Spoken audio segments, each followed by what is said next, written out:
shout you out, everyone, in the comments. So there's some realities that we keep recycling back in our own lives. Okay? For example, when you traveled for your Christmas holiday just a month ago.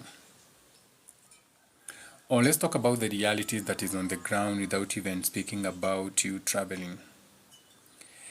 The reality is that most of your parents have no resources. The reality is that most of your parents have no support system. What do I mean? Most of your parents rely on you as the child for any support system. Not just when it comes to money, but should anything happen, the first person that the mom calls is you. So remember, you are the child. But should anything happen in that family, the first person to receive the phone call, si marafiki wao, si community wenye wamecreate, it's not their friends. The first person they hit up on is you. So you're going to realize that most of your parents don't have the ability to take care of themselves. So this is how we are going to start this life. The reality that your parents have no support systems. The reality that your parents have no resources to maintain them, aka if your parent was to fall sick, they don't even have sha or she or share or sha, whatever you want to call those things. She doesn't even have the resources to take herself to hospital, even for a small ailment. You know, there are those, we're not even supposed to be talking like that, but because we are learning, this is a teaching content, whatever you want to call it. So you find that hata kitu ita take 5,000, your mom has to call you or your father has to call you, aka your parents have not created a support system. Ndio mimi ushinda nikiongea maneno ya community. Your parents have not created any resources unless now they go to church. And this is even how church came to replace a lot of your things, because church came in where, like, you have failed as a community. You as a Kikuyus and your cultures, your African cultures. Okay?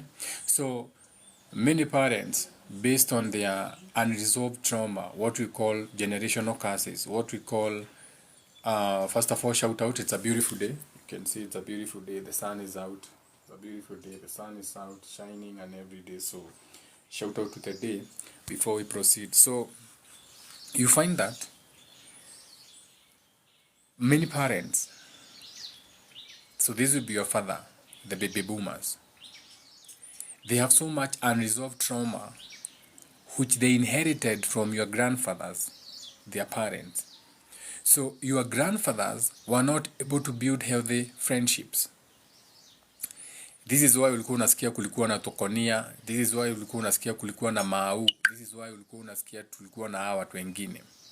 So they were not able to build healthy friendships.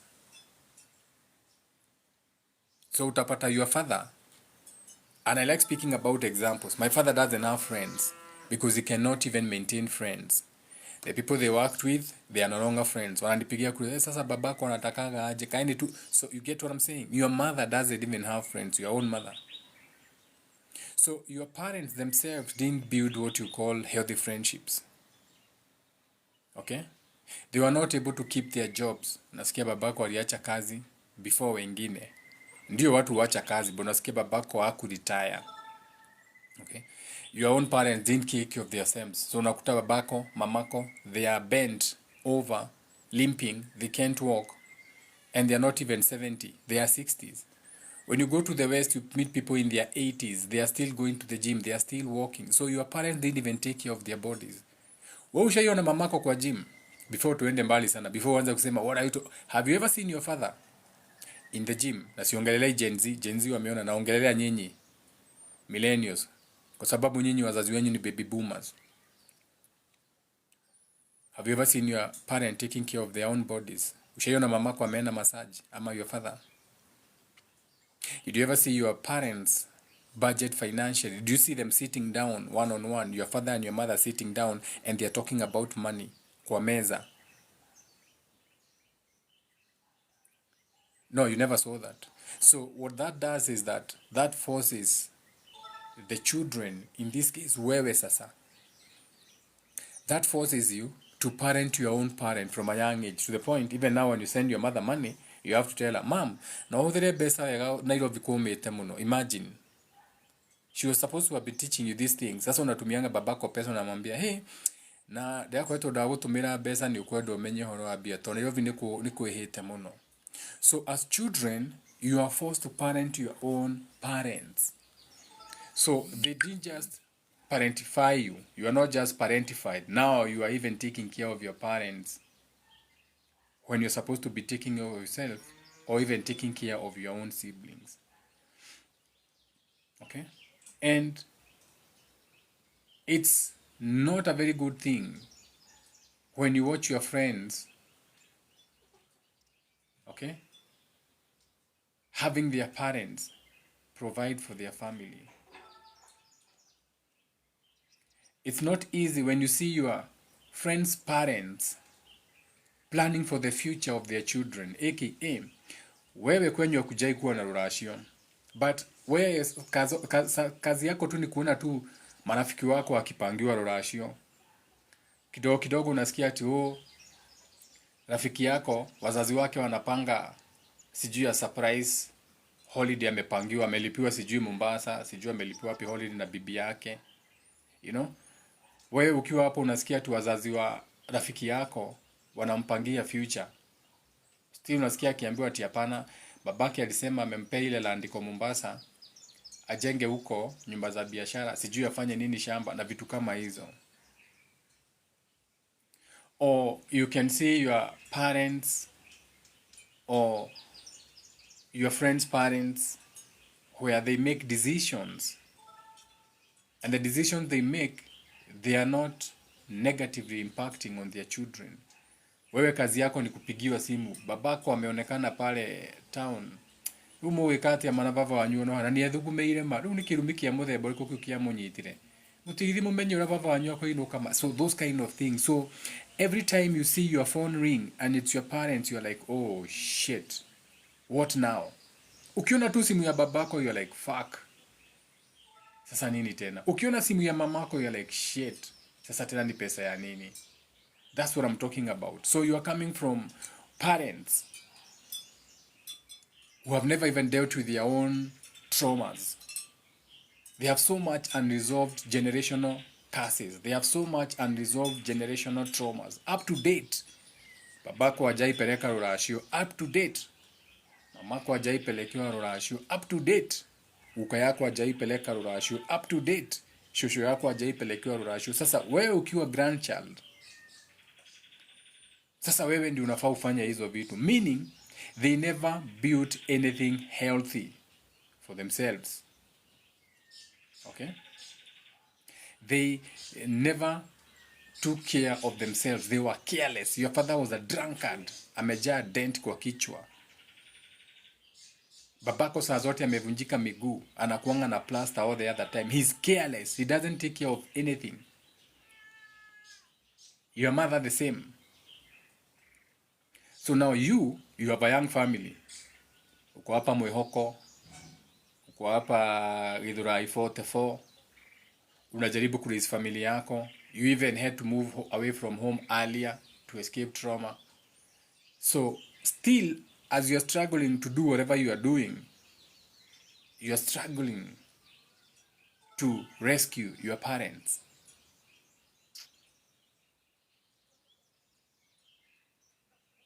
Wewe unaona mlikuwa watoto watano kwanyu. Na unaona vizuri sana your parents couldn't take care of you based on the scarcity of the resources they had around them. Now here you are still trying to keep up with the Jonases. Ati pia upate watoto 4 watano. You can't. You are not even supposed to be giving birth. until you resolve that trauma that is going on in your family, until you heal that generational curse that's in your family. And it's okay to not want to have children, and it's okay to have 1 or 2 children and you're done. You see, what happens is when you're growing up from a home where your parents are struggling to be self-sufficient, ati mamako anakupigia simu mpaka up to date, anakupigia simu kuambia ati alilala njaa, ati nwanya ginye irandirara alire diana kidogo ya korea. So what happens, you develop this intense desire to save your parents. You have this desire to rescue your parents from their lives. Sasa wewe uko gaf, unang'ang'ana ati ujengee mama yako. Wewe mwenyewe hujajiweza, wewe mwenyewe hata mtoto wako hujajiweza, but unang'ang'ana ujengee mzazi wako. You are trying to rescue your parents from their lives. And at the same time, you feel anger at them. You actually even feel like you should hate your parents because you are like, they should have done better. My father used to work here. He should have done better. My mother should have done better than this. So now you have 2 burdens again now on top of you. When you're struggling to even pay your own rent, you're not even self-sufficient. At the same time, unaona simu ya mamako inaingia ama simu ya baba yako inaingia, and they need you to rescue them. So this creates, because it's normal, these are normal feelings that you have. So this creates some time of anger. Hata ujui hasira inatoka wapi. You're just angry at your parents. You don't even know why you feel like you should be lashing out to them. There's anger. There's resentment. You're looking at your friends like, man, I wish I had parents like those ones. So you are playing a role that no one interviewed you for. Hakuna mtu alikuja akakufanya interview, akakwambia utakuwa unacheza hii role, ukikuwa mkubwa utacheza hii role. Role gani? Utakuwa unalipia mamako, unamnunulia chakula hata wakiachana babako, utakuwa unatumia babako pesa ya ng'ombe saa zote, mamako atakuwa anaitisha pesa ya dawa ya pressure saa zote, utajengea mamako pia juana mahali ya kuishi, babako utamnunulia tanki ya maji, So you are playing a role that you never signed up for. So you are carrying a burden, a heavy load, because already, remember, based on where they came from, based on the fact that they are lacking in those resources, it also means that unless by a stroke of luck, it also means that you are just the same. We live our patterns. Here to wewe sasa you are rich and you have everything when it comes to resources. So you're also struggling because remember, mwana wa gari akunyaga gari. If they are in that situation, unless something happened for you, unless uliuza kidney, unless uliolewa na mzungu ukiwa mwanaume, okay? Unless you're like, man, this is my ticket away from poverty. Wacha nichukue huyu mama hata kama si Mkenya, afadhali nishinange nikipika ombachi done for whatever comes out of this. So you are carrying very heavy burdens that leave you exhausted. Most of you mkikalishwa chini venye mnajifanyanga, you see you are in denial. But mkikalishwa chini muongee ukweli ndio mpone. Muongee kitu iwatoke. You are exhausted from where you are coming from. You are back, your families are exhausting. You are helpless. Right now, unafilingi helpless. Unaonanga tu simu ya nyumbani, you're like, shit. You're already burnt out. You don't even have the energy to take care of yourself. Uwezi jitreat at all. Kucha zako, uwezi hata paka hina. You have no time. You are helpless. Mumechoka na maisha already. And you're in your 20s. And you're in your 30s. Hata hujapeleka mtoto high school. Hujampeleka university.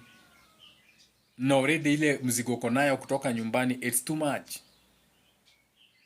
It's too much. Uko na deni left, right and center. Tala, Mshwari, KCB, whatever these applications are. So we don't even have a lot of people who are talking about the guilt that comes out of being in survival mode. No one is talking about that guilt of feeling helpless all the time. No one is talking about when are we going to build better lives for ourselves without this baggage of you have to fit shoes zenye hata si zako. No one is talking about the fact that you never afford things for yourself wewe. You will never afford these things, and this is the only time I'm going to use the word never. You want to build a better life for yourself, but you cannot afford it. The little that you have, it's leaking out of you. When will you experience things? Kazi yako ni kutap tu kwa screen na kuona kusema how much is it. Ukiona nyumba Watamu 8,000 a night, bed and breakfast in Watamu.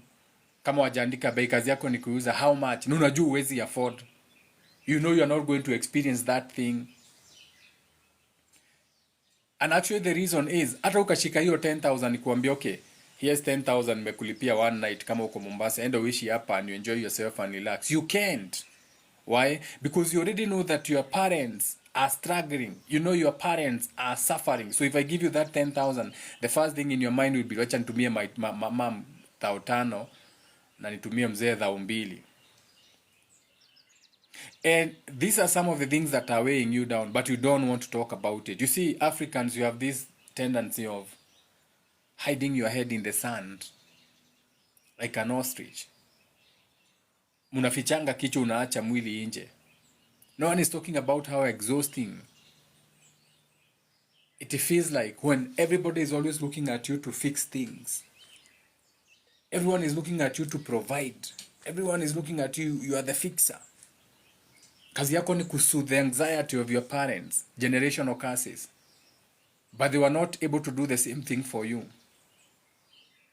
But here you are now. You are tasked to do the same.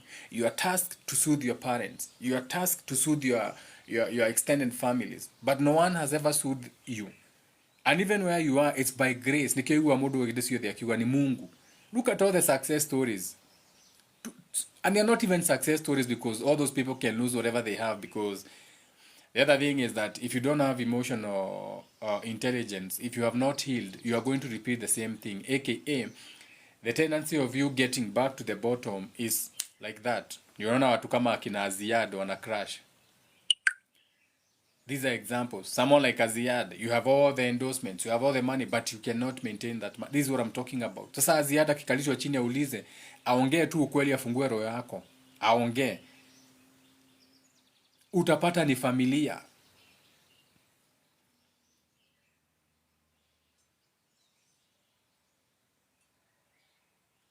We have said we are not here to build walls.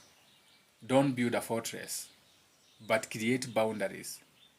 But even when you have placed your boundaries there, okay? Even when you have decided I'll be giving you 2,000 and that is it per month. Siwezi pata pesa ingine imepita 2,000. Hata nifanye nini kijifinya siwezi. Na wewe nitakuwa nakupea 3,000 per month. Even if you can no longer give like you used to give, their situation will still impact you, and it impacts you emotionally. The fact that you cannot provide for your mother, or the fact that you cannot help your father as they get older, even when you have created boundaries emotionally, because this is internal, you feel impacted by their situations. You look at their life choices, how their life choices have left them isolated. They have no friends. Your parents have no friends. Ana mali anaweza kimbilia, so anakimbilia kwa Pastor Ng'ang'a. Every Sunday huko ndio anaenda kulialia kwa sababu ana ajui hata emotional healing impact yenye mnaweza kaa chini. You should even ask yourself, all these women wanakuanga kwa Pastor Ng'ang'a. Shout out to Pastor Ng'ang'a. Take all their money, Pastor Ng'ang'a. Take each and every penny from those miserable women. Take everything from them. Take everything. You see, their life choices have left them isolated. Ndio maana wanakuanga huko, umeolewa, sijaolewa, uko na mtoto, niko na mtoto. Kila mama akiulizwa, single ladies, wote wanakuanga wamejaa hapo. And this is the thing. You guys, you have refused to have real, meaningful conversations. We need to marry all these women. We need to create new systems, new circumstances where all these women are not just left to nganga wote peke yake. As your parents get older, they become sick on purpose, because that is one way they look at. One way, you see, narcissistic. Most of your parents are very narcissistic. Most of your parents practice sorcery on you, even witchcraft, sorcery. So they make you feel guilty. Ai, Dengwa gethe so ha unadungwa na nini? Ni nini yo mnadungangwa nayo na watu? Sisi hatujaisikia watu wakidungwa. Tidegwa ndathecwo ni ngoro. Urathecwo ngoro niki? Nitha kidegwa kindu kiratheca mundu ngoro. Where is all this manipulative energy coming from? From your parents.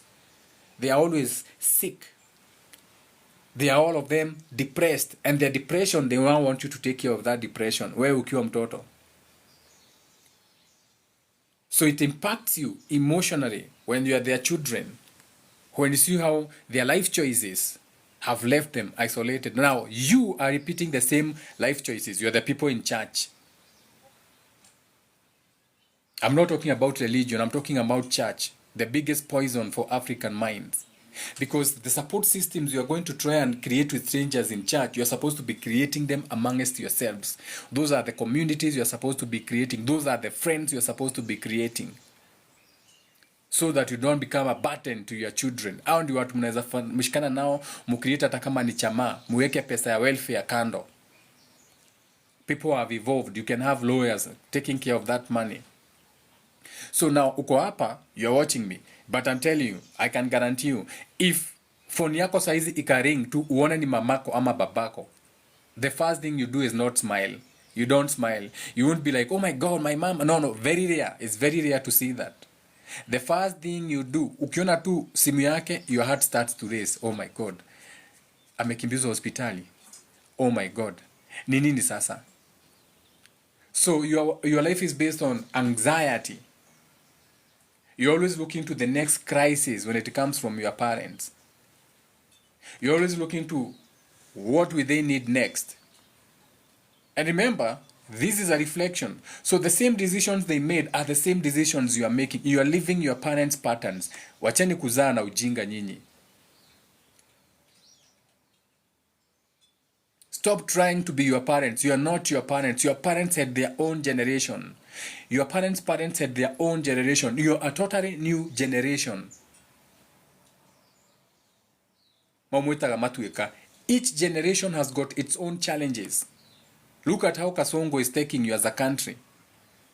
Are you sure you want 5 children in his government? Where you are taxed 49% of your taxes and there's nothing to show for it. There's no roads, there's no electricity. The roads are dark. There's no water. There's no electricity. There's nothing. Education is bullshit. Public education is trash. Hata shule hawana. Imagine walileta CBC na hawana hata classrooms. But they implemented it. Wacha classrooms. Kuna watoto bado usomea chini ya miti in the old system 844. But umeleta another system ya kuongeza class. Sasa ni miti mutapanda wenye wanasomeanga chini ya miti. Ni miti watapanda watoto wasomea chini ya miti, ama what is going to happen?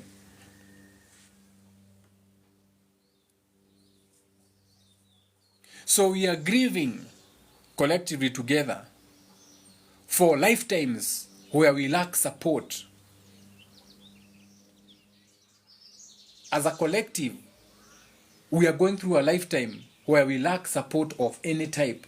There's no emotional support. There's no financial support from our parents. There's nothing. Nothing. We are a generation that is coping with responsibilities that go overboard already. But now here you are. You have a family now. You are your young family. You just met someone. You're starting a life. But already you are the responsibilities above you from previous lifetimes. Nimekuambia kuanzia mababu yako na mashosho yako. AKA up to date. Unasikia ukiambiwa ati guka yako haku amepeleka na ni wewe unaambiwa upeleke. All that over responsibility kabla umalize ya guka yako na shosho yako ya mzazi wako ndio hii. kabla hata umalize ya mzazi wako uko na yako. And there's this tendency where your parents are living and dying and leaving you poor. Anakusumbua na wasumbua, they don't want to heal, wako they don't want to listen to anything, they don't want to evolve the same way with you.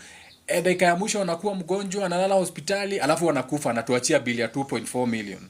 Wewe mwenyewe hujalipa rent, mamako ameacha bili ya 2.4 million. Sasa ako kashamba kako hapo ndio mnachukua, mnaekelea hiyo title, ndio mpewe mwili mkazike. No, we should change these things. We should actually even change these things whereby if someone dies na akona deni, hakuna kulipa hiyo deni, wakae na hiyo mwili. Let them stay with that body. Why should they leave them even more poorer than before? So it's about time we start changing these things, aka even you now, muanze kuchange even your wills. Write your will right now. When I die, I want to be cremated. Mimi sitachia watu mashida, sijui body. No, when you die, I want to be cremated. That's it. Write these things. If I'm terminally ill, don't take me to hospital. Just give me home care, home-based care. Mtafutie dawa za uchungu, mtafutie herbalist akuja nipe miti, vitu kama hizo. I don't want to burden my parents. Those are the conversations you should be having. And the only time you are going to have those conversations in when you wake up. Nyinyi muache hiyo ufala mko nayo. You have to wake up and start having these conversations. This hiding behind these men just because they are old and they are the most, they have no wisdom. And some of these things, unless you experience them, you cannot understand them. Unless you experience being responsible to your own parent, you will not understand it. But it doesn't have to be you. We don't have to go through the experience. We can learn from other people's experience. You don't have to go through an experience for you to learn it. You can learn it from other people. Unaweza jifunza na watu wengine, unaangalia unasema, we. So this is what is supposed to be happening. When you look at your parents, you're like, wait a minute. Why are they so stingy with their money? Why are they so stingy? Ati unaweza tembea kwenyu na ukose kukula na ni kwenyu. Kwenyu, mamako hawezi amuka. Hawezi amuka ingie kitchen na kutengenezea anything. And it's your own mother. Ukifika unasikia rugo huku mokole yake na ulikuwa umesema unaenda na ni kwenyu. Ujue ni kwenyu. Umepiga simu ukiwa Nairobi. I'm coming home. Nakuja mom, haya. Kwanza ginyore karigara makuragio kinyete. Kukinyete ko deke no jukite mono. Haya ukai. Ukinyete ko tokite mono. Haya ukai. Anakutime, mamako anakutime. Ni mjanja sana, anakutime. Anajua umekaribia.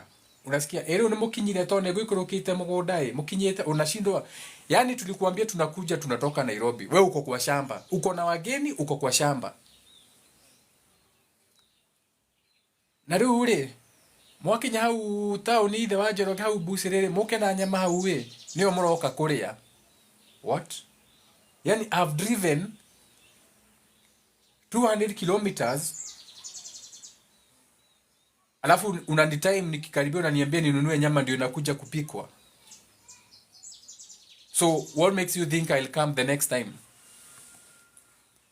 Amjaijua kwa nini watoto wenyu endangi nyumbani. Najua wazazi wenyu hawezi watch video yangu. They don't like me. Even when I go to churches and I speak, they don't like me. And they don't have to like me. But that's the reality. Unafika kwenyu, ile vitu umebeba kwa boot ndio inaenda kupikwa. So you even go back to your home feeling, why did I bother? Maybe you were lucky. You married a girl who comes from a family where at least they have some family unit. But yeye anachoka akisema, kwani watu wanaishi aje kwao? Kwani whom did I get married to? Whom did I marry? Who is this? Which family did I come to? Hii ni maneno gani nimeona huko wake? Yani bibi yako anafika, anafunga leso, anaingia jikoni, anapika sasa. Ako kwa jikoni ya mother-in-law. Kwa sababu mother-in-law cannot bother to cook for you guys. Babako alikuwa amepigiwa simu akasikia mnakuja. Sasa ndio amejua, my son ako on the way. Ama my son-in-law ako on the way. Sasa ukifika unasikia babako ati anapiga simu mpate hapo town. Ati vava anyora uga atiriri, wabe utotige hanini. Umukore haria. haria tauni ni hwarugo mukore unauliza mamako ndirageria kumurira thimu na niki thimu yake yekire iyo ona ni karanja murata we wahura we thini agukwira uria gwathire you bought your father a phone atananga simu alikunywa yote alipeana hapo wakunywe akashindwa kulipa. Sasa uko kwenyu, sasa uende town na gari ya haya ama yako kutafuta babako, unaingia hiki ni my son ameitisha keg jagi 3 juu amejua umekuja utalipa, amelewa hata hawezi simama karibu wajikojole hiki ni kemuri ya kwa hiki magai hani aratakwa gathimu riki gekirenda gathimu tigana gathimu we abaikare thi uyu wakwa nyua taska abaikare thi no nyua ta bullshit.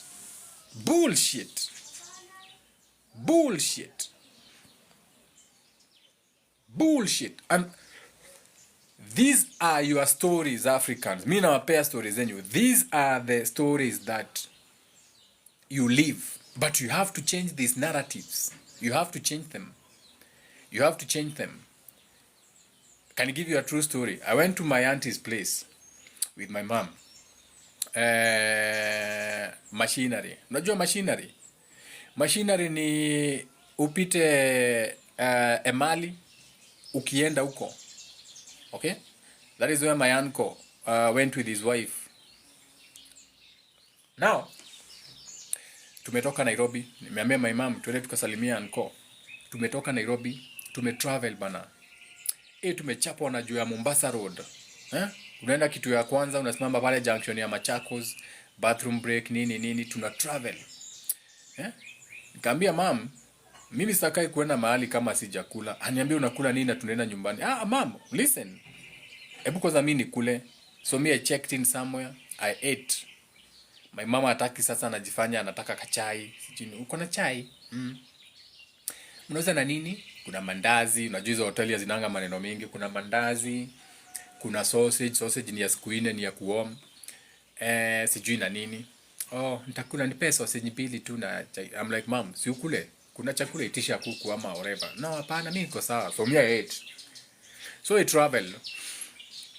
Kufika. So me I knew there was bullshit. The moment they kept talking on the phone, I'm like, what is all these phone calls?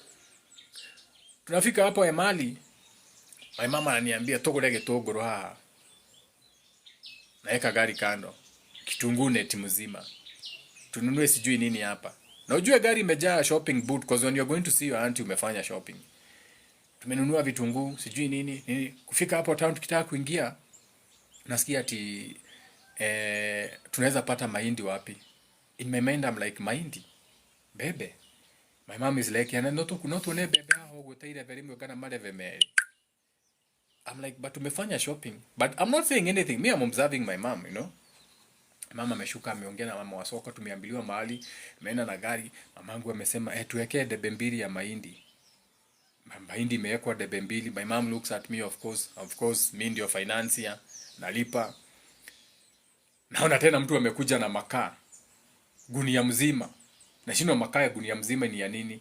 My mama anauliza iko ni alire ya makara ri kuo kugano ogore tigio na handu butire no ri oherero ngari iguru. Nauliza mam, makaa ni ya nani? Makaa tukitaka si tutanunua mbele, hatuwezi mtoa makaa all the way from Emali mpaka Nairobi machinery. Si makaa tutanunua na Nairobi. Aniambia hapana. Tunapelekea aunti yako makaa. Gunia mzima hapana mam, gunia hapana. Utaekelewa kwa gari. Mtu wa pikipiki kuja. Utufuate na hii makaa gunia. Kwenye utafika utanilipisha. Sasa ni kuambiwa ni wapi bei mtu wa pikipiki anasema hapo ni 700. Namuuliza ate hapo tunaendanga na 700 na pikipiki na muzigo. Sasa mimi naangalia gari na shindo 700 is almost 5 liters of fuel. In today's time. Hiyo mafuta inaweza nipeleka mbali sana. Hiyo mafuta itanitoa hapa inipeleke Naivasha one way from Kikuyu. Na huyo ananiambia ati hapana. Namwambia wachana nayo. Sasa wachana hiyo makaa.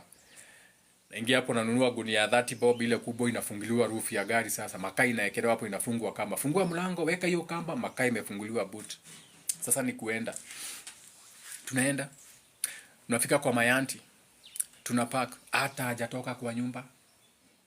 tumepark, tumefungua gari, tumetoka. The first thing I do is go pee. You know, like I'm like a dog. You know, our dog marks his territory. So mimi nikifika, kitu ya kwanza nimetoka, nimeenda nimekojolea kimuti hapo nje ya barabara. Kukuja kuingia ndio naona auntie amekuja. Mmekuja sasa mjenga nini okay. Watu wameingia kwa nyumba. Mimi nimekaa nje. Najua hapa kuna hypocrisy. Niko bado nje na ango. Najifanya naangalia tu kuku. Najua naangalia tu kuku. Naona wako na kuku mingi. So in my mind I'm like, kuku pengine hata tumechinjiwa kuku. Wapi? So I'm looking around. Then my mom comes to me and aniambia, "Rure, ndukihore makara maya na guku gutire kindu makara maya nimo mararuga." Siongei. Nimeweka chini, nimejidust vumbi ya makaa. Nimesaidiwa kuinua makaa, tumeweka kando. Nimeingia, nimesalimiwa watu kwa nyumba, nimetoka hapo nje, nimeona huku there's no title of food. Naambia mom, kamwira mwara gate yere. Wacha nikuje, wacha nifike hapa town unaone venye kuko, narudi. Mayanko hakuwa nyumbani saa hizo. Mayanko was not even there. Alikuwa shughuli zake, amesikia tumekuja. Of course ni shame, okay? Ni ile family shame. So mimi nimetoka, nimeenda kupiga raundi hapo. Nakuja. Nikiwa nimeenda napigiwa simu. Naambiwa we, uthire ko? Anasema mimi niko hapa nakuja. Ugithire? Watiga wahinga ngari na iria. Nilio riraruga sai, nilio ri ngari ni my mind. I'm like, wait a minute. So now I have to come back. I'm like 30 minutes away because I have to clear my mind. Me, I'm just walking. Now I have to walk back. I've walked away 15 minutes. So another 15, that's 30. Ndio nikuja nifungue nipikiwe chai. So I come back. Nifungue. So they cooked. Kambua dokere. Nikasema mimi sija skuli. Mimi niko sawa. Mom. Si mom tumekula na wewe kwa njia. Wewe ulikataa kukula. Mimi nimekula. Mimi nimeshiba, labda nikunywe chai. So on the way back, I was speaking to my mom. My mom is like, so, I told my mom, listen, that is the last time naenda kwa my auntie. That is the last time utaniona kwa my aunt. I cannot drive 300 kilometers to my aunt's place and they didn't even bother to do anything. Na wageni wanakuja. And you can say I'm entitled to anything, but hiyo nimekataa. That one I will not do again. I know it's your family. Ni bradhako, ni mayanko, but I'm not doing it again. And you know what? I will not do it again. Na sijai rudi huko. That kind of trauma hapana. Hiyo nimekataa. Hiyo kind of hiyo trauma ya it's none. I won't bother when I've bothered to do so much. Hiyo nayo nimekataa. Hiyo kama ni kuhila hapana. Hiyo hapana. No. And this is the families you are coming from. Most of you. These are the families you are coming from. Now, these are the conversations that you are not going to hear in your churches, religion. You are not going to hear in your schools. You are not going to hear them in your home. But these are very important conversations that we should be having. And the most important thing is not even them. Kwa sababu wao wanaenda. They are all dying. They are all going. Wanaenda na mashamba. Wanakufa, wanaacha madeni za mamilioni wakikufa. The question is, sisi wenyewe sasa, how are we going to change those things? Because we need to start creating communities that can be there for you. You don't need to be, anything ikihappen mtoto wako. Anything ikihappen, we should stop burdening our children. So when you hear me talking about let's create communities, let's heal together, let's thrive together, let's have places where it's not always about money. You see, the thing with you think it's always about money. It's not always about money. Saizi ni January, hamuna pesa. Muna survive aje? Na muta survive. Kutoka Kasongo ingia mjakuwa na pesa na mume survive. So it's not about money. It's about being resourceful. Okay? It's about being open and vulnerable and willing to change. Okay? And that's the reality for 90% of you. Shout out to you, Ridho.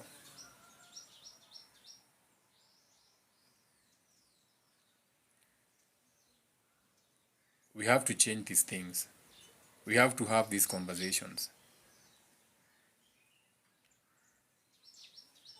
We have to sit down now and have conversations whereby we have people who hakuna kushame watu. There's no shaming people because they don't have children. No, we can't do that. We have to stop shaming people for wanting better for themselves. We have to stop guilt-tripping people for wanting to self-improvements. You're coming from a family whereby when you see someone jogging, ukiona mtu anakimbia, sasa anakimbia nini, anajifanya mzungu hapa kukimbia. No, they are taking care of their health because maybe they have seen how not taking care of someone else have impacted them. Pengine wa mtu unamuona hapo ameuza shamba atoe mama yake hospitali ama babake hospitali, lifestyle disease. So ukimuona akijog, encourage those people. Okay? There's a difference between supporting your family and being exploited.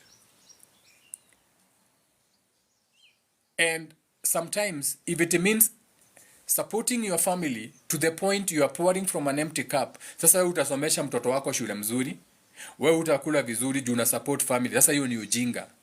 They are not your responsibility. Nimeona mtu ameuza, so you are not going to support your family, meaning hata wewe ni mtu mgeni sana kwa hii page, because if you come to my page you know that we know that your family is actually not even your family. On this page we know that your family is not actually your family. In this page you even understand why children kill their parents. So usifikiria ati just because mtu amekulea ama amekuzaa ni parent yako ama is your friend. No, you can give birth to your enemy. That is why women will jump into dams with children strapped on their back. Unaona mama ameruka kwa mto na watoto wamekufa na wao. Wewe huwezi elewa kwa sababu wewe sasa nyinyi ndio the people you are talking about. These are not your conversations for your mindsets. Wewe bado umebakisha mbali sana ku understand that. You didn't even understand why a child will kill their parent. Utafikiria ati ni tabia mbaya, ni nidhamu mbaya, but utaona paka ikizaa inakula mtoto. You don't understand, and this is why you have so much emotional trauma that even giving birth you almost die. Kwa sababu already your body knows, your spirit knows, your subconscious knows you are not ready to bring a child to this family. Wewe mwenyewe hujahil, so you almost die. Yes, ndio inakusaidia, unachinjwa, mtoto umepata na uchungu mingi, kidonda imekusumbua hata iponi miezi 6 mpaka unaangalia mtoto amekupea uchungu mpaka unamchukia.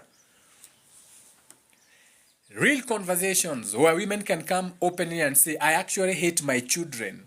Nilipata mtoto but I hate my child. Ni venye tu namlea but I hate my child. Naangalianga mtoto naona how my life turned around because of this child. Because of this child I'm married to this beast of a man. Because of this child I'm stuck in this relationship that I cannot leave. Real conversations. Conversations that now we can sit and tell them openly, you need love, leave that relationship. Sisi tuko hapo, hatuko mahali ati ukae ulee watoto. Hapana, hiyo ni ujinga. Wazazi wenyu walikaa wakawalea. Look at you, you are all damaged. We are having conversations where the relationship is not working, walk away. We are building communities where we can take in that woman. We have resources. Walk away from that relationship. What do you need to set up a business? What do you need? What do you need? You need counseling. Tutakusaidia kuenda counseling until you heal. Those are the conversations we are having. We are not hiding our heads in the sand anymore. Raising generational curses hapa, generational traumas hapa. Nyinyi kwenyu wenyewe, you cannot sit down as a family and have a conversation. Ni ile tu ujinga ya Christmas, mnajifanyanga Christmas mmekimbia nyumbani until next year. Sasa mnangojea December ya 2025 mtarudi nyumbani. Hizi zingine tu ni tu M-Pesa tu. Kwa hana atereke gwikiria kindu unatuma thao. Kwa hana atereke gwikiria kindu unatuma thao. Let's say your mother, for example, tumpe miaka kidogo. Let's say your mother is 50. Let's say your mother is 50 right now. Let's give her 50. Your mother is 50. Let's say your mother is going to die when she's 80. Akikaa sana, kama hatakuwa ameanza kunywa dawa za pressure na hiyo nonsense ingine. Kama hajakuwa akitumia family plan na hizo family planning. pengine anaweza fikisha 80. Kama amekuwa akitumia hizi ona 80, hata afanye nini? Hayawezi, atoe wapi? So let's say atafikisha 80. Your mother is 50 today, 2025. Let's say atafikisha 80. So in 2055 is when your mother is going to die. 2055. Tumempea 30 years from today akiwa 50. 30 years. Now, let's say you only see your mother 4 times a year. 4 times a year. Ndio unaonanga mamako umejaribu sana. Unamuonanga 4 times a year ndio unaenanga kishagi. Okay? Tumuongeze. Let's even make it more. Let's say you see your mother every month once. You are the loving daughter. Every month unaendanga nyumbani. Tukupee mingi kabisa 12.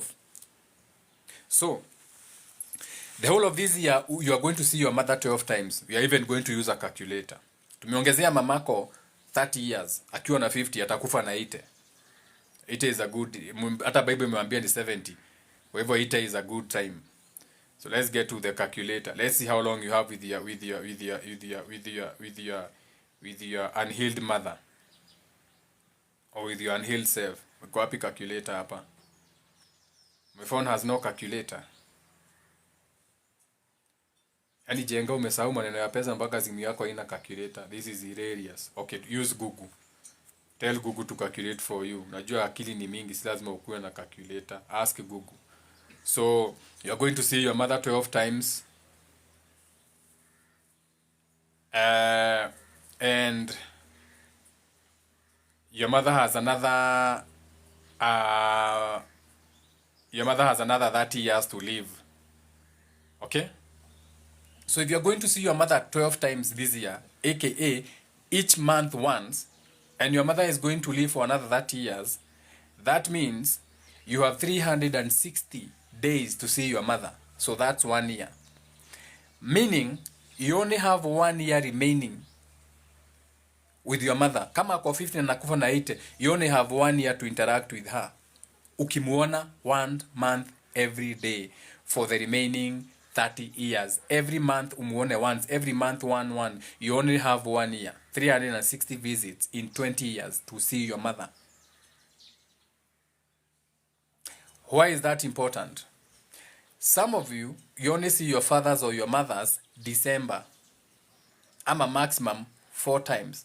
Now, give and take, your father is lucky and your mother to live another 20 years. That is 80 times. So you have 2 months and a half remaining with your parents to heal your traumas. Na sayo tumepea babako 20 years na mamako 20 years from today. Na sayo tumesema ukimuona mara mingi, umuone mara 4 mwaka. You get where I'm going with this? So you actually don't even have the time. Hauna hata hiyo time. You don't have it. You think you have the time. You don't have it. So unaangalianga your parents and you're like, wait a minute. Shout out to someone is saying hi. Who is Mary? Hi, Richard. Yeah. So you think you have the time to mend these relationships. You don't have the time. Take advantage now. We have mass retrograding in Cancer. Everybody's senses right now wako kila mtu emotionally reactive. Everybody's emotionally reactive. But can you make peace now? Okay? Can you make peace now? Make peace now. And the people, because there are people who are lucky, they had the right upbringing. Huyo akopoa. Huyo akopoa. And it's not everyone. You get where I'm going?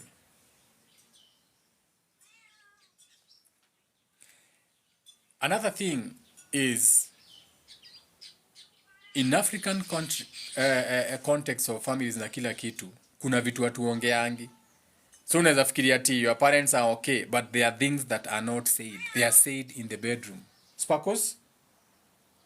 Sparkles? Come, Sparkles. Toka hapo. Okay? These things are not spoken about. Unaona babako na mamako hapo, wacha waende bedroom wajifungie, na wewe umerudi Nairobi, ndio wanaanza kukudiscuss. Eh? Na nona Njoroge uria hĩnjĩte. Eh? Na Njoroge atahikitie Wangũire. Ndae na mathina mau akoragwo namo. Ngana wewe na mathina mau. Mamako naye anatetea Wangui, nikio roria Wangui. Juu hata yeye kwenye alionewa na babako alisikia the same conversations. So you are repeating the same patterns. Ati Wanjĩire Wangui umite Keno airĩtu a Keno ri ni marĩ kaũndũ na kangĩ. Wewe ni venye hujaisikia hizi vitu, wanaongeanga ni venye hazijai kufikia. Si upeleke watoto wako Gishagi ndio utajua hizo vitu ziko.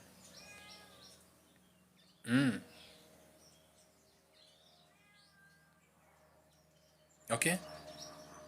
Your parents, hiyo unafikiria your relationships, hiyo unafikiria. Another thing is you live your patterns. Hiyo ndio shida. Uta repeat the same thing your parents did. Ndizo uta repeat. Hautarudia. Uko different. Unaingia kwa nyumba saa ngapi? Unafanyanga kazi KRA, unatokanga 3:30, unafikanga kwako saa ngapi? Na usituambie ni jam. Usituambie ni jam, usituambie ni traffic jam. Unaingianga kwa nyumba yako saa ngapi? Unasema uta live your patterns. Unaingia kwa nyumba saa ngapi? The same time you used to see your father come in, lazima upitie kuiva.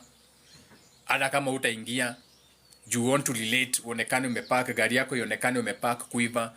So unaingia hapo unanunua ka Gilbert ka quarter na maji, unakunywa kwa gari ukisikiza Maina and Keng'ang'i to story nonsense. Unafika kwa nyumba saa 3 na utoka kazi 3:30 na kazi yako ikutakitake atubaki kwa ofisi. So you actually don't even see your children. Homework unachianga mama ya watoto. Venye uliona tu babako akiwaachia, you do the same thing. When is the last time you got home and played with your kids? No, like literally you got home and you are just playing with your kids. Unabeba watoto wako kuwa. Papandeni mgongo daddy, unakuruma kwa nyumba yako. There is no shame, it's your house, it's your children. Have bonding relationships with your children.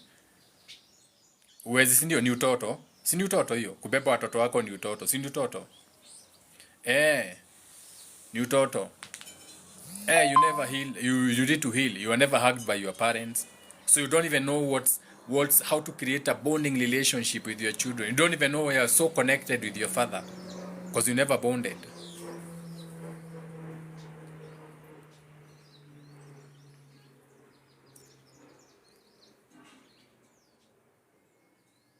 Okay?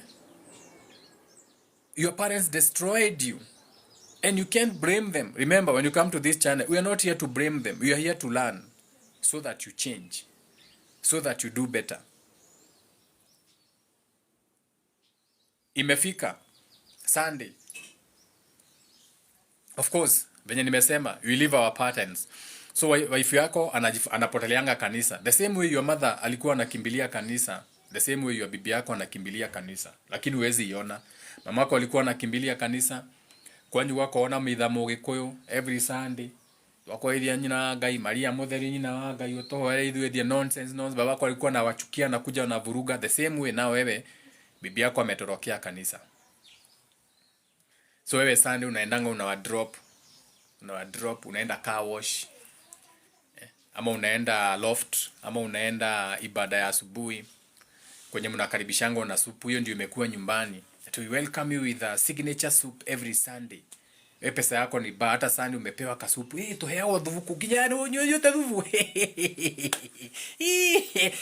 Niki dhuvu tena tobo huko.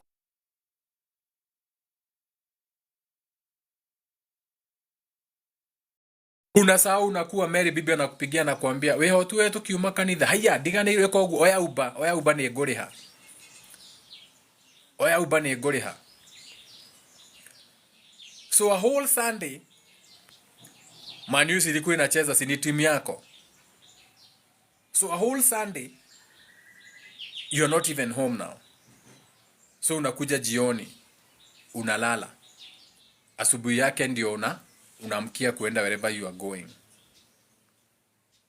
Monday, another week.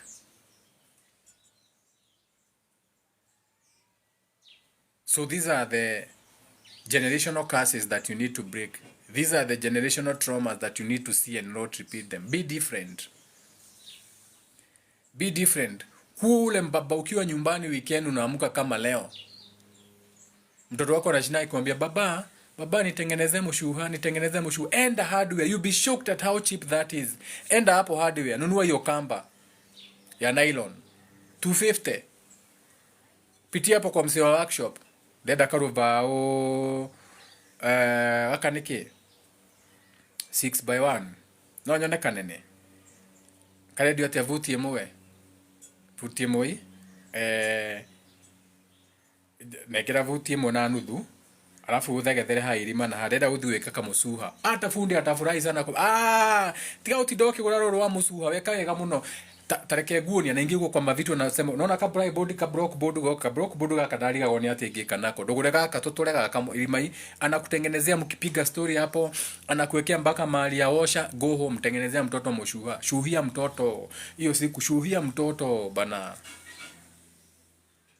heal men heal bana heal you repeat the same miserable lifetimes that your father are.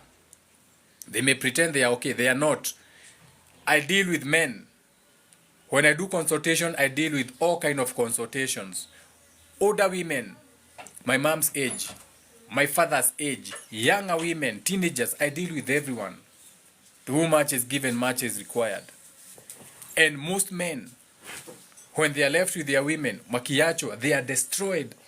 All the men that I talk to, na wahurumianga sana. Wanajioshea tunguo. Wakiwa nyumbani wanajioshea tunguo. Ti mudume daga peace, ninye daga tuo thayo. Mudume dare you don't want peace wewe. Man wants problem always. Unasema unataka peace kwa sababu you are not happy. And you don't know how to heal. And you didn't even create friendships. That is why most of the men in their 60s have no friends. Your fathers hawananga marafiki. Wanashinanga wamejifungia kwa gate. Ni dago no ndi udiumaga muno no ni didago guku utidago guku gika atia. Sparkles. Wako kwa nyumba. Umemuona pale. Umempea maziwa. Umempea nini? Chapati. Umekula chapo. Imagine maitwa ananiambia ameiba mchele. Uta alikuwa ameiba mchele. Alikuwa kitchen juu najua. Ndio una venye ameshiba. Ameenda. You see? Mjani yeye amerudi. Nimemtoa nje kwa dirisha yangu. Arudi. So you have to change these things. Okay? You have to see the patterns and change them. And no one is going to come. Hakuna mtu atakuja kuwabadilishia hizi vitu. Your fathers are lonely. Unaenda kutembea ukipita hapo unaona mzee anamjua unasimamisha gari anakuja kwa hana hata wakaraja oreo kuendelea kuoni mzee anapkanga peke yake. Bibi yake alikufa, watoto wake wakujange nyumbani. Why? You never created those kind of relationships. Amuku create hizo relationships. Either kama wagiwa maina. Amuku create hizo relationships. You don't know how to create friendships. Ni wake dakwari na baba wanyu. Wenda mukira agire kwanyu kwagire. Mukwanjiriria kuna mutiri mwaraniria. It's awkward. Even sitting down with your father, it becomes awkward. Munakaa chini na babako anachukua gazeti. Umetoka all the way from Nairobi. Babako anakupigia simu na ukena ga Sunday Nation. So ukifika kitu ya kwanza anachukua ni Sunday Nation na umekuja kumtembelea.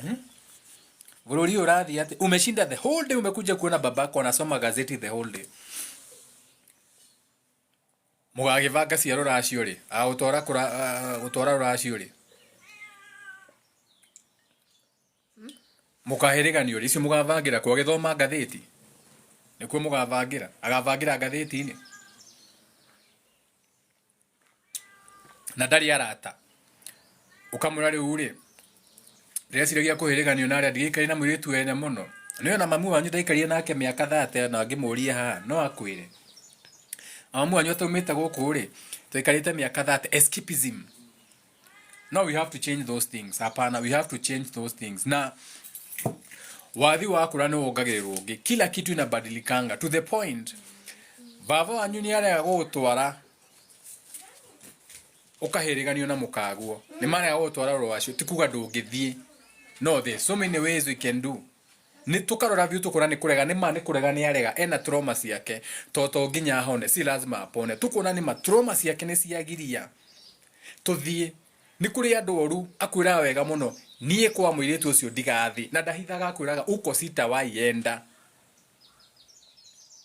koguo ndugathie riu ndugathie riu to baba anyugire ndagathi we ndugathie no utaenda ni tunakaa chini tuna decide akikataa kuenda atomagirwo andu akwe auga ndaguthi ni sawa tugusairia mundu ungi arugamire ithenya riu mundu agoranagirwo ni okay ni muhiriga oka no arugama ithenya ria ithe wa mwana uyu tondu ithe ni arega ni tuthie makahiriganio tondu these people are doing this malice intentionally. They are revenging on the children intentionally. These are bad people. Areko go maksudi mamu anyu areko go maksudi aruga muritu ucio ndaguka gwikwa atia ndaguka matigoke guku gwakwa ndivangite niki tondu we mwenyewe ni araigua uru ona kwa gutia thiru ararigwo kaitu karahikirio haha macomoka maenda kunyonia atia niki mwenda kunyonia ninyu muraciti gukira ari angi mwenda kunyonia atia nyui ninyu mwe kuraci gukira ari angi so ni revenge. And if I'm sending invite, I'm sending them by mistake. Nikuwa na scroll nikiangalia comment. Naona nimetumia watu invite. But if you want to come up and say anything, you can come up and say something. Those are the things we should be looking at. Those are the conversations we should be having. Then to meet next time. Tukorona mundu wina ugi na ithu twina ugi guti mundu tari mwana wake toranie tikirira tikuga tidaiguire ti maitha maitu see they used to do no ni sisi tuko so here we are. How many wako hapa wamefanyiwa dawari? Inueni mkono. Watu wanainua tunaona ni moja. Wengine wako hapa you have been living with a woman or a man for the last 5 to 10 years. Wanainua mkono watu kama all of them. Wekeni chini. Ni wangapi kwao hawajaira sheria? Inueni mkono. Wamama wote tena wanainua. Wekeni chini. So tunaulizana shida iko wapi now? We have a conversation. Mundu akaga niye muciari wakwa, augire ndenda mutumia wakwa, ugi akaga niye muciari wakwa, augire tutikana tondu kwa gutire gwathio niye muciari. Now we are talking. So we say how do we change these shenanigans?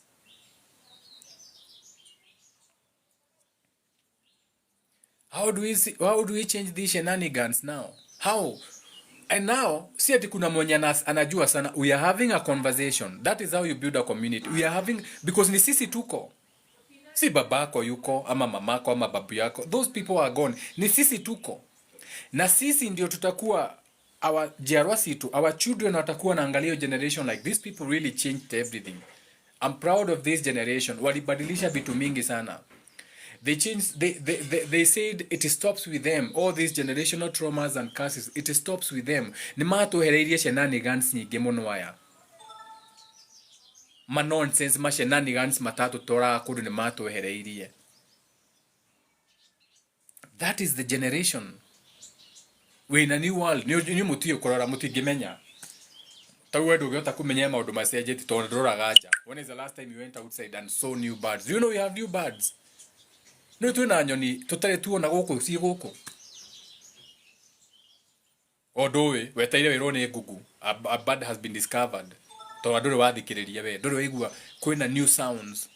Iyo ni nyoni, iyo ndiraigua nyoni. Iyo ni nyoni iriku. Ndidameigua we ndungimenya wewe wa ngugu. Weteire wiro ni TV. Dunia imebadilika bana. Ni venye haijabadilika venye ulikuwa unafikiria ati utaona. No, but we're in a new world. People are not thinking the same. People are not moving the same. Even hii shida yote mnaona pesa, economy nini. I can even give you predictions for coming predictions based on the alignments and what is coming. Ebu panga another physical soul meeting. Sunday ilikuwa huku kuja. So kupanga si kusema mnakuja. Okay? Kupanga si kusema mtakuja, ni mingi tumekuanga nazo. Now, listen. Saturn, or what you call Mutuaruru, or today, Saturday, Umude.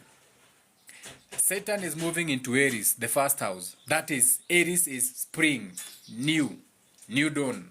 Aries is buraya kihu. Kogu Mutuaruru, or the structure muta Mutuaruru. Nera igira buraya kihu. Let me make it sense for you. So Saturn, which is discipline, structure, okay, na vitu kama hizo, is going into Aries, spring, beginning. When? From 2025 to 2028. What does that mean for you? That means we are going to have the new world order. We are going to have a new order of doing things. Nilikuambia thejero, wewe unangojea thejero ate aga Jehovah Witness do sikuruke. No, it's an order. How things are done, a specific ways of doing things, a new orderly way of doing things, new world order, to the point you don't even see it. Right now, you cannot type the word someone killed someone kwa Google. Unaandika unalived. Kwa sababu ukiandika kill, Google censors you. So already unaona, this will be a new world where we cannot use some words. More freedom of speech taken away from you. That's a new world order. That's a new world, and how things take charge, how they are placed in order. From 2025 to 2028, when Saturn is in Aries, it's a new world. Tumeanza 2025, itaanza spring, haijaanza, tuko mwezi wa 10. Wait for spring, calendar ndio imeisha yao. Tuko Janus, the two-faced god, aka what they worship, Saturnalia or Capricorn. Capricorn is ruled by Saturn, rule structure. The goat. So Saturn in Aries inaanza spring. So from spring, new year, March 20 something, ndio mtaanza kujua dunia imebadilika. All these vitu ni kuwachocha, wanawachocha ati satellite, no, washajipanga. Starting then ndio walisema build back better. Ujui kwa nini walisema hivyo, building back starting then. Wacha hivyo, mnaona Kasongo hapo na Scorpion King Kindiki. March, zile rules zitaanza kupitishwa hii country. They were testing the waters with these bills. 2025 to 2028, new world order. Then Pluto in Aquarius iliingia lini? 2024. Si tulikuwa na nyinyi live mpaka nikawambia ime happen. So from 2024 to 2044, the next 20 years, Pluto in Aquarius, what does that mean? Advanced Society Act. Advanced Society Act. That is AI fully. So uko hapa unani watch. Ebu ingia kwa AI saa hizi. Ebu anza kulana AI saa hizi. Usiachwe nyuma kama your grandfathers and your fathers. Ebu ingia metaverse saa hizi. Ebu start learning these new courses saa hizi. Usikue locked out. From 2018 to 2025, inaisha March, we had Uranus in Taurus. That was the cryptocurrency revolution. Ilianza 2018. The cryptocurrency revolution started in 2018 to 2025. Inaisha spring. That was Uranus in my sign, Taurus. Now, Uranus in Gemini. What is Uranus? Unafaa kujiuliza hizi vitu. Unafaa unajua. What governs the world? Neptune, Uranus and Pluto. The outermost, hizo ndio zilikuwa zinatupea 10 days of the week. Now you use 7. Those words are so out of range. Ndio tunamanga the world is always expanding. Their influence is there, but it takes so much time. So we go with the 7. The 7 chakras, the 7 seas. Nasikia umepewa mafuta 7 seas, called liver oil na vitu kama hizo. So Uranus inaingia Gemini kuanzia 2025 to 2031. Those are 6 years. What is that? Smart city takeover. Smart city takeover. Uranus in Gemini, 2025 to 2031.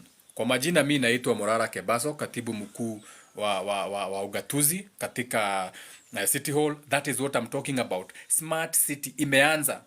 Kwa kajina mimi naitwa Morara katibu mkuu katika jiji la Nairobi, na tumeamua hapa Sabina Joy hizi mabillboard. Nyinyi amuone hizi vitu. This has got nothing to do with cleaning the city. These are things beyond you. These are things as above so below. Na when you wanna rule the world they know. Next ni matatu. The next vita ni ya matatu. Matatu zinakubalishwa hizo maneno for a reason. Si ati polisi wameambiwa wacha wafanye hiyo maneno. Polisi wameambiwa wacha wafanye hiyo maneno. Wanangojea ile time hizo matatu itafanya kitu iue watoto. Iue watoto. Then there will be cameras at specific places to highlight that thing. Who's in government? Kasongo. Nani ako in charge ya matatu saa hizi? Murkomen. Simulisema serikali ni ya Kalenjins. What is going to happen? All those matatu zote zitaambiwa ziende inspection. Zote. Inspection. Zote. Zikiwekwa stika ya carbon emissions. Bill imerudishwa parliament. Carbon tax inakuja. Niliwaambia, tulianza kusema 2018, mtalipa carbon tax, mkaona ni mchezo. Itakuwa ukilipa insurance, kulingana na system ya gari yako kuna carbon credit. Unaambiwa ile moshi inatoka kwa gari utakuwa unachotwa kuiclean, kuna miti inapandwa, carbon credit bullshit. Okay? Hakuna kitu kama pollution. Now, hiyo hamwezi elewa nyinyi. Hakuna kitu kama global warming kwa sababu the world itself has not gotten to its PM. Dunia yenyewe, what you call Tiamat Earth Gaia, haijaifika saa sita yake, so haijai kuwa hot. Everything is as within, so everything is a cycle. Dunia yenyewe haijaifika saa sita yake. Sasa global warming itatoka wapi? Hiyo miaka yote, thousands of years, Vasco da Gama bado iko hapo. The beaches have never changed. Enda ulize guka yako. Atakwambia mimi nilikuwa na swim hapa. Kuna kitu imechange, but imechange on paper. But that's not important. So, matatu zote zitaambiwa ziende zifanywe inspection, ziwekwe carbon meters na vitu kama hizo, kama wakati wa mishoki. Zikiwa huko kama zote zimesongomana huko, na unajua shenanigans za inspections. Basi za stima hizi zenye umekuja mkiona huko, hizi zimekuja trial. Zinakuja kudampiwa Africa. Zile basi zote ziko China za stima, waliona is not sustainable, they need to be dumped somewhere. Africa ndio dumping site. They'll be dumped in Nairobi. Si mmetolewa mabillboard, umeona Nairobi imekuwa safi. Muletewe basi za stima, hakuna beba. Beba. Mulisema hawkers watoke. Sasa mtakuwa umeingia smart city. Mpewa affordable housing, mtakuwa umeingia smart city. So, watu wa matatu ni nani? Nani wanaoni matatu si ni wa Kikuyu? Ama mnafikiria matatu haziwezi isha? Mtaamuka. Itabidi mnunue basi za stima. Hizo nganya zenyu hizo zitakuwa za kubeba cabbage. Mimi kazi yangu ni kuambia, mko na sako, mnafaa kuambia sako tumekataa. Hizi tabia hatufanyi kwa sako yetu. Tumekataa. Na mkuwe na strong sako. Ndio ile time serikali itakuja ati ni crack down on matatu, mtasema hapana. Hapana, it's not crack down on matatu. It's crack down on a specific circle. Specific circle. Niliwaambia mulana how to create cooperations with very managed lawyers. So gari zenyu bado ziko kwa barabara, wengine wako inspection, sako zingine ziko inspection. Hamwezi ona hivyo. You don't see, amuonange what is happening. Watu wataenda kazi mguu, wengine wakilia, government crackdown. Na hizi matatu zimesumbua. Muziki, hapana, matatu hazijasumbua. Matatu zimekubalishwa kwa sababu there's an agenda. There's always an agenda. The same way you are distracted na abduction. Hakukuwa na abductions Kenya. Hakuna mtu ana abduct yangu mchana, number plate ikichukuliwa na watu wamevaa na waogopi. Hiyo ni tango mchezo ya town. That is acting. If you want to be abducted, wewe umeona sinema, unakutango umelala na chromoform bebo. Ukiamuka unaamuka room umefungwa mkono kiti. Unaamuka kwa nini unachora president? That is abduction. Hii ingine ni upuzi, hii shenanigans, distraction. Stop killing our children. Bills zinarudishwa parliament.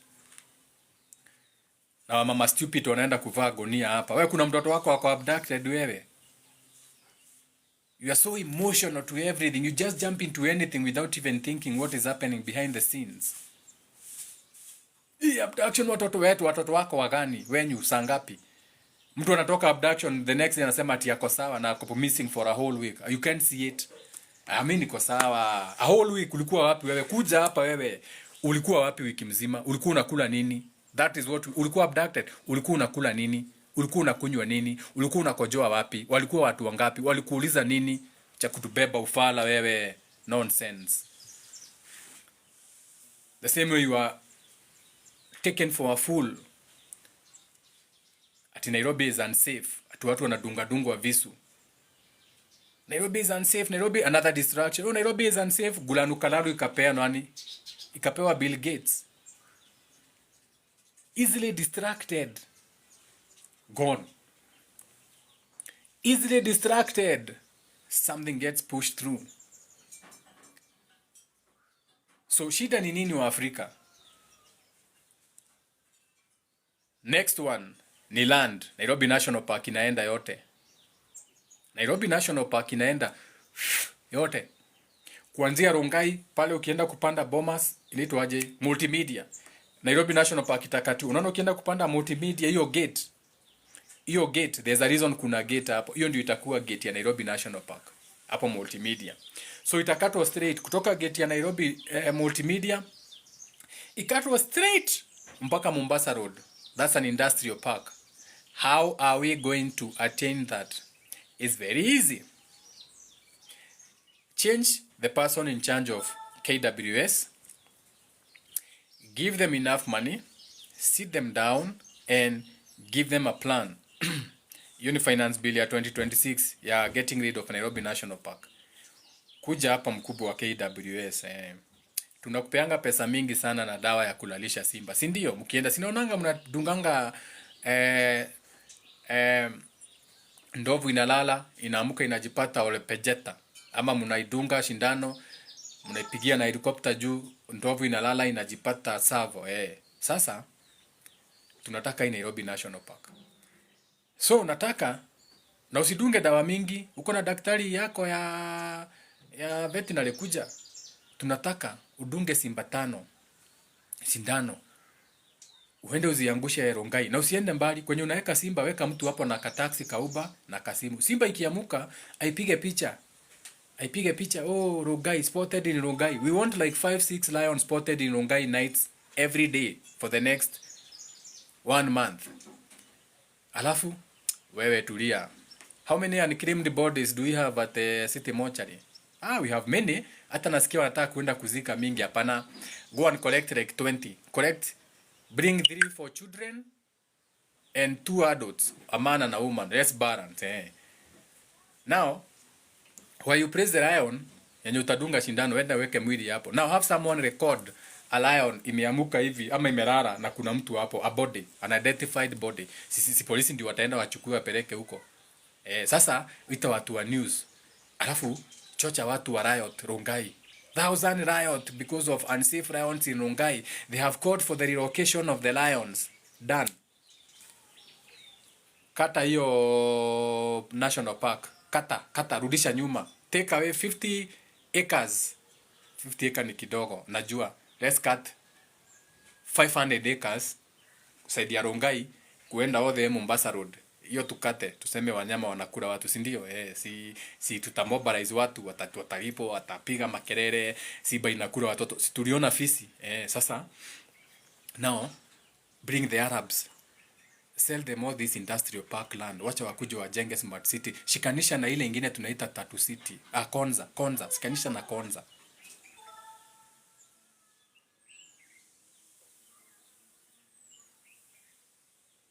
That's how it's done.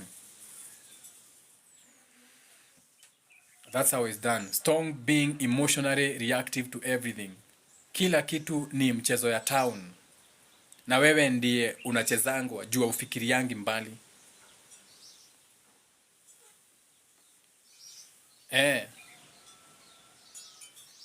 Watu waambiwe, hata mtaambiwa, hata Wakenya waendangi National Park. Mnaendanga National Park saa ngapi? Museum, ukiwa school primary. Toa hiyo kwa curriculum. Wewe kuja hapa. Nani mkubwa wa education? Kuja hapa. Kuja wewe. Weka kwa system hapo. No more going to the National Museum. We are a digital country.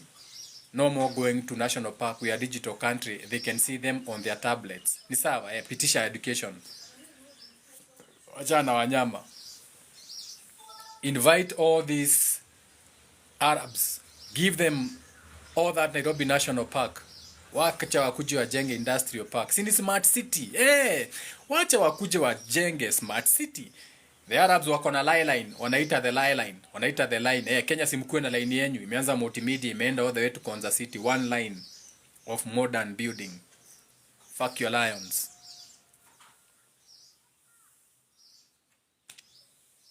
That is how things are done. That is how you see these things. That is how you see the future. But you are lost in news. You are lost in distractions. Hey, oh my God. Oh, abduction. Wapi? Abduction mchana wapi wewe? Hiyo ni tango drama. Hiyo ni drama festival. Hiyo ni drama festival. Kenya National Theatre. Hiyo ni theater. Hiyo ni theater hiyo. Hiyo ni drama festival hiyo. Ati mtu wako hapo na simu na record number. Oh my God. Oh my God. Oh my God. Wewe, wacha wewe. Hawa na record na wanapiga kelele same WhatsApp group. Hiyo ni basi wameenda wakashukishwa, wakaambiwa tutachezea mchezo wa kuigiza pale. Wewe kama wewe ndio utapiga nduru, wewe ndio utashikwa. Si unakumbuka venye tuli act? Huyu hakukuja. Kama huyu hakukuja. Nani alikuwa hiyo siku Joroge wewe ndio kana atoa actire. Si wewe unakumbuka venye tuli act? Wewe ndio utakuwa kidnapped leo. Umevaa t-shirt gani? Unavaa uvae t-shirt inaonekana wewe ni Gen Z. Va. Umekuja na hizo wanavaga Crocs, mpe Crocs na socks, akae Gen Z, mpe hizo akae hizo. Twende. Unainuliwa. Acheni kutubeba ufala nyinyi, distractions. Hapo mnarudisha vitu parliament bana.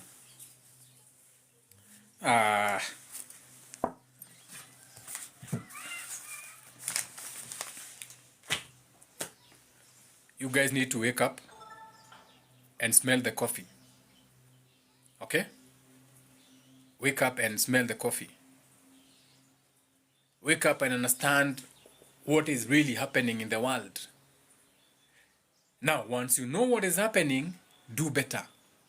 Create communities so that you're on those tables. When they are bargaining, now you can be on those bargaining tables. Si ati nyimuko, si baoiroga, yeah. But you're not on the tables to bargain when they decide to push the park backwards. You should be there saying, if you are pushing the park 500 acres back on all sides, or 5,000 acres or whatever, so where is this land going to?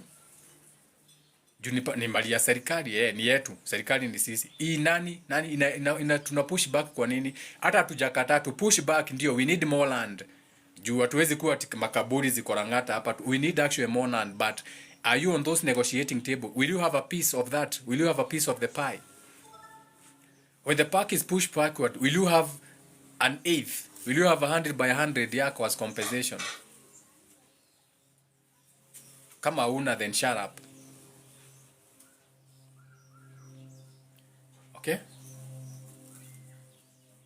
Hatuwezi shindana nao. We are not here to compete with them. Mimi sijasema tushindane. Nimesema we have to be on those negotiating tables.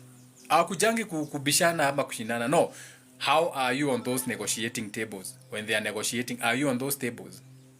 Ama ni kitu tu inapitishwa unawekwa bei. Ni una participate, unasema sawa tumekubali dunia inaenda hivyo. However, hiyo carbon tax mnasema sisi kama wananchi hatutawekewa kwa gari ndogo.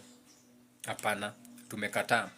Baada ya kutuwekea, tunasema serikali tupee miti, tupande miti, tulipwe hiyo miti na dunia. Hao ndio wanachukua mazingira, sio sisi. Hizo ng'ombe mnasema zinashuta Kenya, azishuti Kenya. India iko na over 50 million. Wacha hata tuangalie. Sema ati ng'ombe zinashuta Kenya. Unajua India iko na ng'ombe ngapi? Shout out to 1111. Wenye wanajua ni 1111. Shout out to 1111.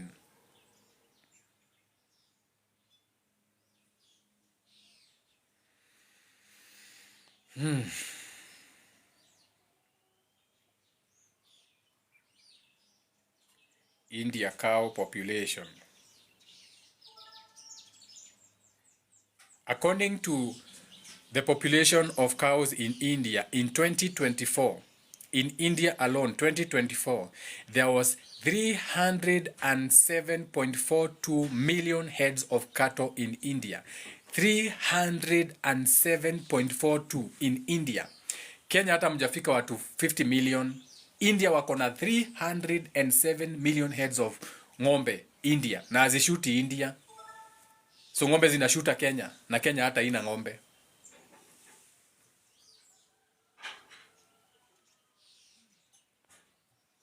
Those are the things I'm speaking about. Eh? Those are the conversations we're having.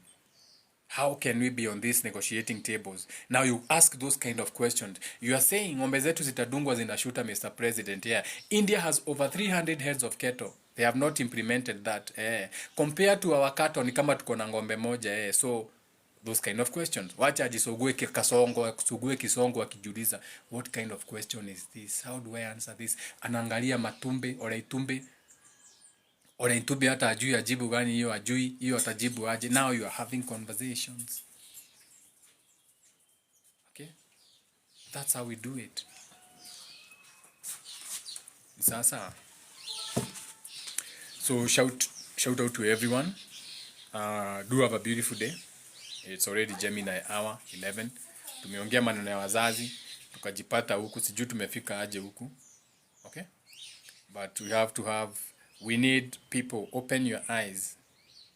Because the more you have now people, when they see that you can see what is happening, now they will come better. Now they will come correct. But now they can come anyhow if they want. Because sababu wanajua, wanaangalia, abduction, femicide. Stop your nonsense. There's no femicide in Kenya. Those are funded things. Mimi napitanga kwa barabara siku zote na sijaiona mwanaume anapiga mwanamke kwa barabara ama akiwa watoto.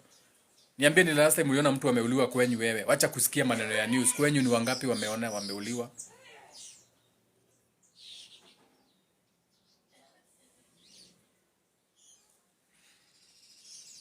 But it's not important. And then kanisa kesho, muendelee kukua wajinga. Go back to church tomorrow. I'm not talking about religion. Nimesema church. Religion is very necessary in this world. This world is run by 5 pillars.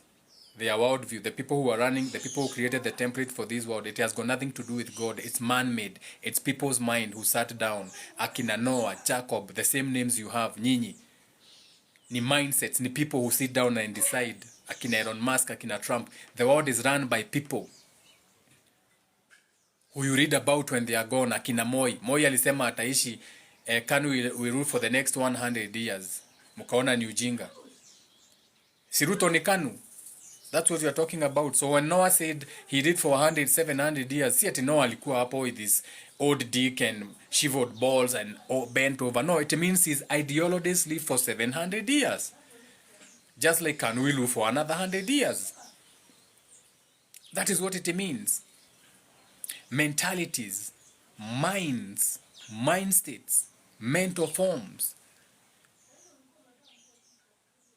Okay? So, this world that we are in, allow your minds, because as a collective you already expanded, allow your minds to be expanded to the point now you can be in a place where you can bargain.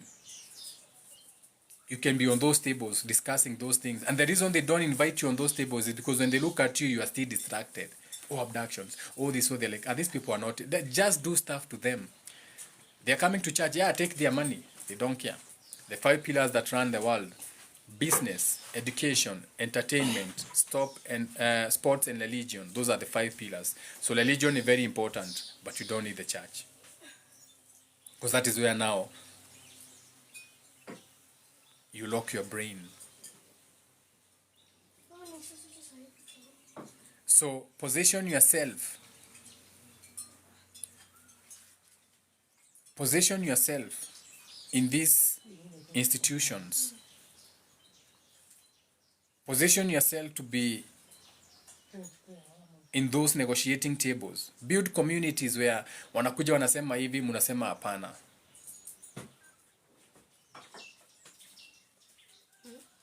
Or don't. Do have a beautiful day.